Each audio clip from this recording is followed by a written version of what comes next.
Então vamos, para já, começar pelos números, como habitual, o relatório de situação de hoje, com dados atualizados até às 24 horas de 8 de maio, mostram que tínhamos à data 2.499 casos recuperados, ou seja, mais 77 do que no dia anterior. Tínhamos um total de 27.406 casos confirmados, ou seja, mais 138 casos confirmados do que no dia anterior, o que se traduz num crescimento de 0,5%. E tínhamos óbitos acumulados 1.126, o que significa mais 12 óbitos do que no dia anterior, sendo que desses 12 óbitos, 6 tinham ocorrido em pessoas com mais de 80 anos. Isto traduz-se numa taxa de letalidade de 4,1% e numa taxa de letalidade acima dos 70 anos de 15%. Queria ainda referir que, antes de dizer a situação, a distribuição dos casos confirmados, dizer que registamos que destes 138 casos confirmados novos que vos referia, 45 ocorreram na região do Norte, 17 na região do Centro, 73 na região de Lisboa e Val do Tejo e 3 na região do Alentejo. O Algarve, como têm reparado, mantém-se há vários dias sem novos casos. Depois, quanto à distribuição dos nossos casos confirmados, 83,8% dos casos confirmados estavam em casa e 3% hospitalizados. Sempre de sublinhar que o nosso total de casos confirmados reflete aquilo que são os óbitos, os recuperados e depois os doentes que ainda estão ativos. E, portanto, dos ativos, a distribuição era esta, 83,8% em casa e 3% em ambiente hospitalar. Em ambiente hospitalar, também dizer-vos que tínhamos menos 27 internados em cuidados gerais do que no dia anterior e menos 7 em cuidados intensivos do que no dia anterior. E, portanto, esta é a leitura que queríamos partilhar convosco do relatório de situação do dia. Adicionalmente, queríamos destacar dois aspectos que resultam da análise que, como sabem, a Unidade de Investigação Epidemiológica do Instituto Nacional de Saúde, Ricardo Jorge, produz para nosso acompanhamento da situação. Essa análise mostra que o valor médio do RT nos últimos 5 dias de análise, que para o caso são os dias de 1 a 5 de maio, era de 1,04. Recordo que o número médio de casos secundários resultante de um caso infectado, medido em função do tempo, deve ser calculado ao longo da epidemia e mede a transmissão ao longo do tempo e, portanto, este valor de 1,04 que o INSA apurou para os dias 1 a 5 de maio para o nosso país, mostra que o número de novos casos a cada geração é relativamente constante e indicia que continuamos a ter de ter os cuidados necessários nos gestos básicos da nossa vida diária, mesmo neste período, ou por outra, especialmente neste período de alívio das medidas de confinamento. Por outro lado, o segundo aspecto que queria partilhar convosco, e ele também resulta da análise do relatório de situação diário, é que a curva de mortalidade por Covid-19 mostra uma diminuição consistente desde o dia 15 de abril de 2020, o que também é bastante relevante. Finalmente, queria sublinhar 3 aspectos. O trabalho do Ministério da Saúde e do Serviço Nacional de Saúde tem estado agora principalmente focado em 3 núcleos essenciais de temas. Por um lado, o apoio à definição de regras de saúde pública para a retoma da atividade setorial e, como se aperceberam, foram já publicadas normas, orientações, regras relativamente a 3 aspectos essenciais. Por um lado, consultórios e serviços de saúde oral. Por outro lado, estabelecimentos de restauração e bebidas e ontem regime presencial de 11º e 12º anos e 2º e 3º ano dos cursos de dupla certificação. E, portanto, este é o contributo do setor da saúde, o apoio do setor da saúde àquilo que é a definição do quadro que devemos utilizar nestes setores para o regresso à normalidade e para a preparação desse regresso, que tem, como sabem, um calendário definido. Por outro lado, neste momento, concretamente as autoridades de saúde e a Direção-Geral da Saúde e os setores que articulam com estas áreas estão a concluir a preparação que acontecerá, que estará pronta nas próximas horas, nos próximos dias, esperamos que até ao final desta semana, sobre temas como regresso às visitas a estruturas residenciais para idosos e unidades de cuidados continuados integrados da Rede Nacional de Cuidados Continuados Integrados, creches, transportes públicos e futebol. São temas que temos neste momento em preparação, em termos técnicos e que serão oportunamente transmitidos em conformidade. Depois, um outro aspecto muito relevante que queria também destacar prende-se com a retoma da atividade assistencial do Serviço Nacional de Saúde, que, como sabem, foi objeto já de vários esforços dos nossos estabelecimentos e serviços e que,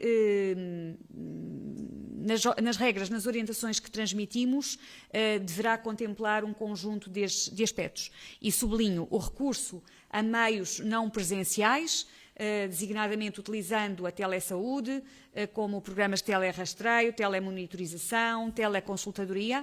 Depois, o desfazamento de horários de atendimento, incluindo fins de semana. Depois, o agendamento por hora marcada, garantindo que os utentes permanecem o menor tempo possível nos estabelecimentos prestadores. Também as deslocações ao domicílio do utente ou equivalente, sempre que possível. E também ainda a referenciação dos episódios de urgência triados com cores azul ou verde nos cuidados hospitalares para outros níveis de cuidados ou para os próprios cuidados hospitalares, mas com uma indicação concreta de qual o período de atendimento. E também, por último, a questão do estímulo à realização de atividade assistencial de uma forma descentralizada. Estes são os aspectos que queria destacar, que estão presentes, presidem de uma forma que queremos que seja muito articulada entre todas as estruturas nesta fase de retoma da atividade assistencial do SNS. O último aspecto que queria destacar daquilo que neste momento é o nosso foco de atividade, que foi o nosso foco de atividade nesta semana e que continuará a ser, é de facto o acompanhamento da situação epidemiológica, quer no patamar local, quer distrital, quer regional, quer nacional, com especial atenção à identificação de novos clusters, de novos focos, de novos grupos de infecção, em estreita articulação com todas as entidades envolvidas, ao nível das autarquias, da saúde, da administração interna, na medida em que aquilo que é agora também a este nível a nossa aposta é aquilo que poderia ser designado como uma saúde pública ou uma atuação mais de precisão dirigida a locais específicos em que sabemos que vão acontecendo focos, surtos e, portanto, o nosso objetivo será cada vez mais aquilo que tenho referido, que é a adoção de medidas estritamente proporcionais àquilo que são os casos que precisamos de conter, isolando-os, detectando-os precocemente, isolando-os e acompanhando-os até à sua recuperação. E é, de facto, esta tríplice atuação que temos procurado realizar ao longo dos últimos dias e que vamos continuar a manter nas próximas semanas. E agora colocávamos à disposição das questões que queiram dirigir-nos, se estivessem de acordo. Muito boa tarde, João Saramago, CMTV, SIC TVI. Pergunto, retomando a entrevista do Sr. Primeiro-Ministro, e uma vez que será a cargo da Direção-Geral da Saúde que ficará a determinação das regras gerais que serão aplicadas à festa do Avante, gostaria de saber de que moldes é que será feita então essa festa. Eu penso que a entrevista do Sr. Primeiro-Ministro foi autoexplicativa em relação àquilo que é a intervenção setorial da saúde relativamente a esse tema. As regras serão definidas, serão pensadas, serão definidas pela Direção-Geral da Saúde e serão, obviamente, oportunamente consideradas e partilhadas com os organizadores. Estamos em maio, estamos no dia 9 de maio, estamos a falar de um evento que acontece em setembro. A evolução da situação epidemiológica é ainda uma incerteza relativamente a esse momento. Todos queremos que as coisas corram num determinado sentido, mas temos que dar passos pequenos, mas seguros, para que não sejamos traídos pela nossa vontade de que uma certa normalidade seja retomada.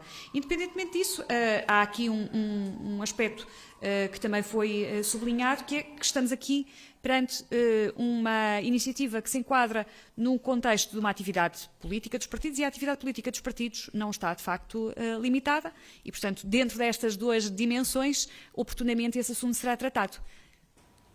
Cristina Liz, da RTP, boa tarde. Tinha duas questões para colocar. Ainda não são conhecidas definitivamente as regras que vão ser praticadas nas praias durante a época balnear, mas já são conhecidos, por exemplo, que vão ser utilizados drones, que os militares também vão estar presentes. Queria perceber se acham que será fácil controlar tantas pessoas na praia, como é que vão ser mantidas as distâncias, enfim, como é que será feito este procedimento. Bem, sei que hoje não é um dia para ir à praia, mas mesmo assim os próximos poderão ser. Outra questão que gostaria de colocar tem a ver com o IVA que foi reduzido para as máscaras e para o gel desinfetante, uma medida bem vista até pelas pessoas, que foi reduzido para 6%, mas os 15% de lucro que estavam limitados durante o estado de emergência caíram com o fim do estado de emergência. Portanto, gostava de perguntar à Sra. Ministra se não teme que haja novamente uma especulação nos preços, tendo em conta que a margem de lucro não tem limite. Muito obrigada pelas duas questões. Relativamente à questão dos preços dos equipamentos de proteção individual, aquilo que temos estado a fazer é um acompanhamento, uma observação atenta da evolução dos preços e a adotar medidas em função daquilo que é a evolução das circunstâncias. Acima de tudo, a possibilidade cada vez mais evidente de encontrar artigos no mercado levará, estamos em crer, a um equilíbrio tendencial daquilo que é a oferta e a procura através de um preço compatível com aquilo que são as orientações para a utilização de determinados equipamentos de proteção individual. Se assim não for, naturalmente que terão de ser encontrados mecanismos que permitam garantir que as pessoas se protegem e encontram equipamentos de proteção individual a preços comportáveis. Relativamente à questão das praias, da utilização de praias, aquilo que neste momento estamos a fazer é a análise daquilo que poderão ser um conjunto de regras referentes ao setor da saúde. Também olhar para aquilo que outros países, entretanto, estão também a utilizar como regras para essa área. Mas é evidente que quando falamos de praias, falamos da intervenção de um conjunto de áreas setoriais. Portanto, a saúde é uma delas, mas depois estamos também a falar de autarquias, estamos a falar do Ministério da Administração Interna, do Ministério da Defesa Nacional, através das capitanias, e, portanto, há aqui um conjunto de intervenientes que terão de ser envolvidos e, portanto, é prematuro ainda nesta fase fazer qualquer referência. Estamos atentos àquilo que é referido, mas isso é algo que o Governo terá que analisar depois de recebidos os inputs técnicos das várias entidades e, no caso, nós no Ministério da Saúde e com a colaboração da Direção-Geral da Saúde enviaremos o nosso, mas ainda é prematuro. Muito obrigada. Primeiras questões para videoconferência, Agência Lusa. Bom dia. Ana Matos Neves, da agência Lusa. Eu queria fazer uma questão relativamente à ventilação mecânica, tendo em conta que em vários países da Europa, inclusive em Portugal, está a ser analisada esta questão como única forma de combater a Covid-19 nos cuidados intensivos. Queria saber se o Governo também está a pensar em criar orientações para a ventilação mecânica, tendo também em conta os alertas de alguns especialistas sobre eventuais lesões que este tipo de métodos possa causar. E queria também fazer uma questão relativa à notícia de hoje do Expresso, que fala sobre a capacidade do Serviço Nacional de Saúde e se perante uma nova onda de contágio, ainda é certo também com a evolução da pandemia, mas perante uma nova onda de contágio, se de facto o SNS teria forma de dar resposta caso o pico fosse mais acentuado do que aquele de que se registrou em abril. Obrigada. Acho que vamos ter que colaborar aqui na resposta, porque abrange ventilação mecânica e capacidade instalada. Se calhar eu podia partilhar aqui alguns números que tenho aqui à mão. Ainda não tive oportunidade de ver com atenção a notícia que refere do Expresso, mas como tem sido referido por diversas vezes, nós temos estado a avaliar aquilo que seria a nossa necessidade, temos estado a avaliar continuamente aquilo que seria a nossa necessidade de salvaguarda de respostas de cuidados intensivos para a retoma da atividade assistencial no Serviço Nacional de Saúde, noutras áreas que não apenas a Covid-19. E o conjunto de informações que temos, e até porque também essa questão também tem sido suscitada por vários intervenientes, o conjunto de informações que temos e que aproveito para partilhar mostram o seguinte: nós temos hoje no Serviço Nacional de Saúde uma capacidade de camas, de unidades de adultos, e é muito importante dizer que as unidades de adultos são isso mesmo. Portanto, além das unidades de adultos, há as unidades neonatais, as unidades pediátricas, as unidades de queimados e de cuidados coronários, que nós desde sempre consideramos à parte quando fazemos esta avaliação daquilo que é a resposta à Covid-19, e considerámos-las sempre à parte, por um lado porque sabemos que a incidência da doença em determinadas faixas etárias é muito reduzida, e, portanto, deixamos essa consideração de lado, e, por outro lado, porque nunca, nas nossas estimativas de capacidade instalada e de afetação de capacidade instalada, se pôs a hipótese de irmos colocar em causa aquilo que eram as unidades de cuidados intensivos afetas a doentes coronários ou a queimados. E, portanto, aquilo que eu tenho dito e que temos como números é que, em termos de unidades de cuidados intensivos polivalentes, nós temos neste momento adultos, nível 3, nós temos neste momento uma capacidade instalada que ultrapassa as 700 camas. E gostava que, aliás, precisamente 713 camas.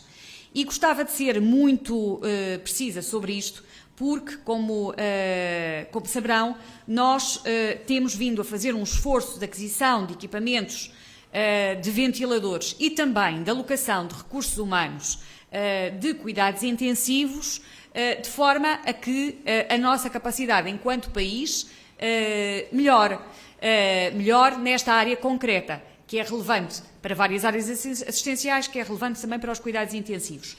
E, portanto, nós passamos de uma capacidade de ventiladores que calculámos em 1.142 ventiladores no início de março, para uma capacidade que estimávamos duplicar, mas que ainda não duplicámos, e passámos de cerca de 528 camas de adultos nível 3 no Serviço Nacional de Saúde, abstraindo um conjunto de camas que sempre considerámos à parte, para as atuais 713 camas de unidades de cuidados intensivos nível 3, ou seja, um aumento de 35% desde há praticamente 60 dias. Está tudo feito? Não está. Como sabem, continuamos com um conjunto de encomendas em fase de entrega, designadamente de ventiladores para unidades de cuidados intensivos. Posso referir sublinhar que esta semana chegaram mais cerca de 40 equipamentos das aquisições realizadas pela CSS. Essas aquisições que nós estimávamos, em termos de prazos de entrega, serem mais rápidas, estão a demorar por constrangimentos variados, mais de algum tempo a concretizar. Por outro lado, também como sabem, como viram ainda no início desta semana, nós conseguimos ao longo deste período e mercê do esforço de vários hospitais, alargar as nossas camas de cuidados intensivos. Isso foi já o caso que aconteceu na Unidade Local de Saúde de Matosinhos, mas há outras unidades em que, além das camas e dos ventiladores, alargou o próprio espaço físico, mas há outros hospitais em que isso está a acontecer e está programado que venha a acontecer. Dito isto, o que é que queria de facto sublinhar? Que nós nunca chegámos a utilizar o total da nossa capacidade na resposta à Covid-19, que estamos a utilizar este momento de necessidade de melhorar a resposta do país para um eventual recrudescimento do surto e também para acomodar em simultâneo a resposta a um eventual recrudescimento do surto e à retoma da atividade no SNS, para nos aproximarmos daquilo que é a meta, que é ficarmos na média europeia de 11,5 camas de cuidados intensivos por 100 mil habitantes. E, portanto, é este caminho, com esta descrição que procurei fazer, que está a ser realizada.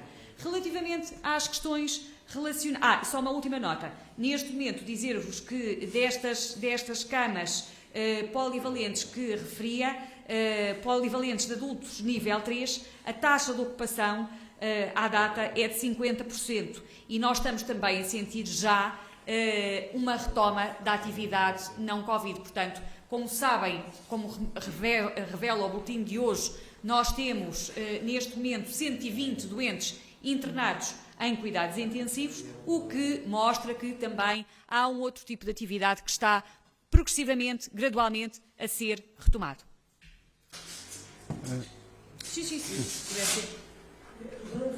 A questão que colocou sobre normas relacionadas com a ventilação mecânica, nós já temos referido várias vezes que esta epidemia é um exercício de aprendizagem diária, de aprendizagem em tudo, até dos benefícios e dos riscos de determinadas terapêuticas. Isso faz parte, de facto, da nossa atuação. Vigiar o que vai acontecendo, percebendo o que corre bem e o que pode ser um efeito secundário e, portanto, a Direção-Geral da Saúde, como sabem, tem um Departamento da Qualidade que efetua e realiza, em parceria com a Ordem dos Médicos, normas de orientação clínica. E, se for considerado pertinente, obviamente fará um normativo neste aspecto concreto da ventilação mecânica. E fará também isso com um grupo que foi criado a nível do Ministério de Cuidados Intensivos e com outros especialistas. E, portanto, vamos avaliar a necessidade, a pertinência e, se for considerado que é útil, de facto, haver uma norma nesse aspecto, será realizada, obviamente, em parceria com os clínicos e com os especialistas em medicina intensiva e seguindo o método que é habitual para normas de orientação clínica. Rádio Renascença. Boa tarde, Eunice Lourenço, da Rádio Renascença. Eu gostava de saber se é possível ter algumas atualizações de dados, nomeadamente sobre as mortes e infectados nos lares, sobre infectados e eventuais casos letais entre os profissionais de saúde e também sobre infecção por Covid em meio hospitalar. Neste caso da infecção por Covid em meio hospitalar, eu acho que nunca chegaram a ser divulgados dados. A 17 de abril coloquei esta pergunta e recordo-me que a Sra. Diretora-Geral disse que esses dados poderiam existir. Eu gostava de saber se podem ser divulgados e quais são. Muito obrigada. Acho que mais uma vez vamos partilhar a resposta. Obrigada pela questão. Eu aproveito então para atualizar alguma informação relacionada com aquilo que é a Covid-19 em unidades da Rede Nacional de Cuidados Continuados e Integrados, ou seja, em unidades de cuidados continuados e integrados, e também de acordo com aquilo que é a nossa informação em algumas estruturas residenciais para idosos. Por um lado, em relação à nossa Rede Nacional de Cuidados Continuados e Integrados, a boa notícia é que neste momento, na rede, nas 389 unidades que a rede tem, e de acordo com o autorreporte que nos é efetuado, já só 23 unidades têm situações de casos e não há, neste momento, nenhum utente que esteja internado em ambiente hospitalar, portanto, que tenha sido transferido da Rede Nacional de Cuidados Continuados e Integrados para ambiente do Hospital de Agudos. Nestas unidades da rede que eu referia, as 23, onde há casos, há 62 doentes positivos, isso representa uma percentagem de 0,8% dos doentes internados. Houve 15 óbitos que se registaram até ao dia 22 de abril e desde o dia 22 de abril que não há novos óbitos em unidades da rede. Como sabem, além dos testes de diagnóstico que foram realizados nas estruturas residenciais para idosos, também nas unidades de cuidados continuados e integrados da Rede Nacional de Cuidados Continuados e Integrados, estão a ser realizados testes aos profissionais e esse foi um movimento que avançou num segundo momento. Neste momento temos já 3.190 profissionais com testes feitos e desses 114 foram positivos. Ou seja, esta era uma primeira resposta relativa a casos Covid na Rede Nacional de Cuidados Continuados e Integrados, atualização de informação. Depois, relativamente às estruturas residenciais para idosos, aquilo que neste momento temos é muito o resultado também do programa de testes que foi aplicado. A opção foi claramente tentar controlar os casos positivos em profissionais que trabalham nestas unidades, sabendo-se que são um dos principais ou o principal foco de contágio e, de acordo com aquilo que é a nossa informação, neste momento as situações estão relativamente controladas, com um ou outro caso que merece maior atenção e maior preocupação. Quanto a óbitos em lares, penso que a Sra. Diretora-Geral da Saúde tem a informação e, portanto, tem a mais à mão, passava para a Sra. Diretora-Geral da Saúde. Gostava de fazer uma nota sobre a questão da infecção em profissionais de saúde. Os números que nós reportamos são aqueles que o SINAV registra como tendo profissão associada a profissionais de saúde, mas gostava uma vez mais de vincar que nós não sabemos não sabemos ainda se estes profissionais de saúde são, sabemos que eles não são todos do Serviço Nacional de Saúde e sabemos que a fonte de infecção, em muitos casos, pelo inquérito epidemiológico realizado, não foram os serviços de saúde. Muito obrigada. Relativamente, portanto, aos lares, sabemos também da literatura internacional que, pelas suas características, pelo tipo de população que têm e sendo uma população que está concentrada, está sujeita a surtos, existe de facto mortalidade nestas instituições, mas em Portugal, felizmente, os números percentuais até se colocam abaixo do que tem sido reportado a nível da Europa, que em alguns países a mortalidade, cerca de 50% dos casos, ocorre nestas estruturas residenciais para idosos. Em Portugal e até à data ocorreram nestes lares 450 óbitos, que obviamente lamentamos, distribuídos por 243 na região norte, 134 na região centro, 69 na região de Lisboa e Val do Tejo, 1 no Alentejo e 3 no Algarve. Estes dados, obviamente, estão atualizados, como todos os dados que nós temos, até à meia-noite do dia de ontem, portanto, até às 0 horas de hoje, mais concretamente. E, portanto, esta é a mortalidade em Portugal nos estabelecimentos residenciais para idosos. Como vos digo, é importante, é uma percentagem ainda elevada, mas está até abaixo do que é reportado para outros países e o que reflete, creio eu, o que tem sido o cuidado intensivo de todas as entidades envolvidas de saúde e não só, junto destes lares, saúde, segurança social, autarquias, gestores destas entidades, misericórdias, portanto tem havido aqui, desde o início, estas instituições foram consideradas prioritárias e, portanto, tem havido uma atenção especial sobre elas, no sentido de intervenção precoce, tem havido os rastreios, mas também tem havido uma grande preocupação a partir da detecção de um caso inicial, agir rapidamente, isolando esse caso, procurando os seus contactos, separando circuitos e fazendo regras de boas práticas que estão bem definidas e neste momento parece-me que até bem treinadas já por todos e, portanto, a situação neste momento é mais controlável, digamos, do que era há 2 meses, uma vez que há um conjunto de regras que estão a ser interiorizadas por todos os intervenientes neste processo de prevenção, mas também de identificação de casos, se for necessário. Últimas questões. Observador. Olá, boa tarde. Rita Penela para o Jornal e para a Rádio Observador. Nós gostávamos de perceber, e tendo em conta que os especialistas dizem que só haverá dados concretos sobre o efeito do desconfinamento ao fim de 10 dias e que coincidirá com a próxima quarta-feira, e há uma reunião com o Infarmed habitualmente à terça-feira, onde serão tomadas decisões quanto à próxima fase, se esta reunião não acontece cedo demais ou se há aqui alguma alternativa ou se será possível já na terça-feira, com os dados que se tem, fazer outro tipo de avaliação. E quando é que quando é que os especialistas acham que os boletins vão começar a refletir os números reais desta primeira semana de desconfinamento, do tal dia D? E depois, para terminar, relativamente à estratégia dos hospitais, que ainda há pouco a Sra. Ministra da Saúde falava, qual é que será a prioridade? Manter-se à agenda atual ou será dada prioridade àquilo que está em atraso? Como é que vai ser feito e se é que já há este plano para avançar? Obrigada.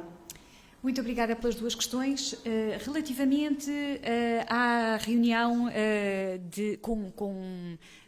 que reúne vários técnicos de várias entidades, desde entidades do Ministério da Saúde até à Academia, e o Sr. Presidente da República, o Sr. Presidente da Assembleia da República, o Sr. Primeiro-Ministro e os grupos parlamentares e vários parceiros, dizer-lhes que desta vez a reunião ficou já agendada para acontecer não na terça-feira, mas na quinta-feira, exatamente porque se sabe que todos os dias contam para podermos ter dados mais rigorosos e, portanto, desta vez a reunião não será a reunião quinzenal, não será a terça-feira, mas será a quinta-feira, e aquilo que temos estado a fazer é acompanhar através das nossas unidades de epidemiologia e de estatística, de bioestatística, aquilo que é a evolução da informação que temos disponível.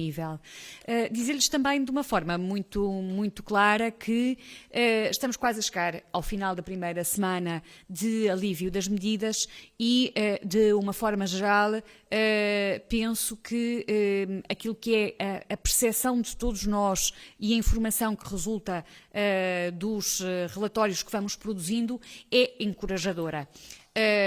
Temos que continuar atentos, mas temos também que combinar a atenção, a preservação das medidas que aprendemos com a confiança na nossa necessidade de retomar a normalidade possível da nossa vida, com regras que são distintas daquelas que todos desejaríamos, mas ainda assim a necessidade de retomar a nossa atividade laboral, a nossa atividade escolar, a nossa atividade comercial, a nossa atividade económica, porque, e hoje que é Dia da Europa, Essa mensagem é particularmente sensível porque a Europa não é só economia, mas também é economia. A Europa não é só Estado Social, mas também é Estado Social e, portanto, é muito relevante que se perceba que a saúde depende, em grande medida, a saúde individual, a saúde coletiva, desta nossa capacidade de garantir os melhores equilíbrios entre um conjunto de dimensões sem as quais não conseguimos de facto continuar a nossa existência coletiva e individual. Depois, relativamente à questão que suscitava, não sei se a Sra. Diretora-Geral da Saúde quererá também complementar e encerrar. Portanto, creio que é relativamente à evolução epidemiológica. De facto, temos que ter a distância suficiente, isso já foi dito e compreendido por todos, para analisar o possível impacto do desconfinamento. Temos que esperar mais uns dias. Nós já percebemos todos que o país não é assimétrico, de facto, há grandes assimetrias e, sobretudo, o que se verificam são focos. E já foi aqui dito pela Sra. Ministra que devemos ter, em relação a esses focos, uma atitude muito intervencionária. Portanto, aqui a saúde pública tem que rapidamente atuar para, no fundo, confinar e enquistar, quase como se criasse uma bolha à volta destes focos. E isso pode ser muito importante para que a transmissão não se faça. Até agora, de facto, os números são encorajadores. Temos que esperar mais uns dias. E temos que transmitir a mensagem que já foi transmitida várias vezes. Desconfinar não é relaxar, de facto. E o que aprendemos até agora de novas maneiras de comportamento, isto é uma aprendizagem, de novos comportamentos, terão que ser mantidos, porque vai depender exatamente disso, do nosso comportamento no nosso dia-a-dia. E, portanto, o que fomos aprendendo, com algumas imperfeições, mas que cada dia, enfim, se torna mais rotineiro, nomeadamente o distanciamento social, a higienização das mãos, a higienização das superfícies, as medidas de etiqueta respiratória, tudo isto continua a ser muito importante, suplementarmente, em algumas circunstâncias, obviamente, a utilização de um método de barreira como as máscaras, mas não podemos relaxar de forma nenhuma. Está nas mãos de todos nós controlar ou não um surto, uma vez que não o vamos conseguir eliminar. E, portanto, esse é o desafio das nossas vidas para os próximos meses, é manter a doença controlada para que não exista um número excessivo de casos, um número excessivo de doentes, um número excessivo de internamentos, mas também para retomarmos a nossa vida social, relacional e económica dentro do possível. Portanto, acho que esta é a mensagem da Sra. Ministra, do Ministério da Saúde e, obviamente, da Direção-Geral da Saúde. É interiorizarmos um conjunto de novas regras, novos comportamentos, novas atitudes que permitam o equilíbrio entre a saúde, a vida social e a vida económica. Portanto, são estas três dimensões que nós temos de preservar e que temos que fazer isso. Os 10 milhões ou mais de pessoas que residem em Portugal depende, de facto, de todos nós. Muito obrigado.